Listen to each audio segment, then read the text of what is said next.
అంటే పవన్‌కు big sorry. ఎవరు చెప్పారు? తిరుమల తిరుపతి దేవస్థానం పాలక మండలి చెప్పిందట. అసలేంటి పవన్‌కి సారీ చెప్పడం ఏంటి? ఎందుకు చెప్పారు? ఏం జరిగింది?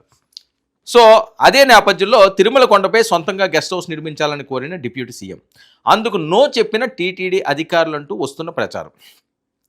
తిరుమలలో స్థలం కేటాయింపు విషయంలో పవన్ అభ్యర్థనను తిరస్కరించిన తిరుమల తిరుపతి దేవస్థానం.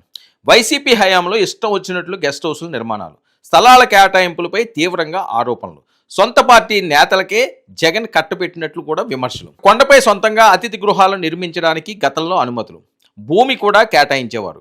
కాటేజీ నిర్మించినా అది టీటీడీకే ఇవ్వాల్సి ఉంటుంది. స్థలాలు లేకపోవడంతో కాటేజీలు నిర్మించేందుకు పర్మిషన్ ఇవ్వడం లేదు. తిరుమల కొండపై విస్తీర్ణ పరంగా చూస్తే చాలా పరిమితం. కొత్త నిర్మాణాలకు చోటు లేకపోవడమే. ఉన్న స్థలాన్ని కేవలం సామాన్య భక్తుల వసతి కోసమే ఉపయోగిస్తున్నారు. ఇంత పద్ధతిగా నడుస్తున్నది అని. ఇక తిరుమలలో పర్యావరణ సమతుల్యతను కాపాడడానికి ప్రయారిటీ.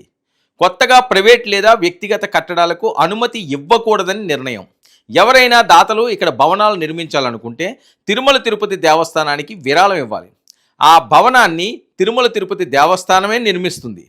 దాతకు ఏడాదిలో కొన్ని రోజులు మాత్రమే అక్కడ ఉండే హక్కునిస్తుంది. ఇక తిరుమలలో వ్యక్తులకు లేదా ప్రైవేటు సంస్థలకు భూములు ఇచ్చేలా నిబంధనలు మార్చడం లేదు. పవన్ నిర్ణయాన్ని సానుకూలంగానే తీసుకున్నట్లు సమాచారం. ప్రస్తుతం టీటీడీ పాతబడిన అతిథి గృహాలను కూల్చివేసి వాటి స్థానంలో అత్యాధునిక వసతి సముదాయాల నిర్మాణాలు చేపట్టింది.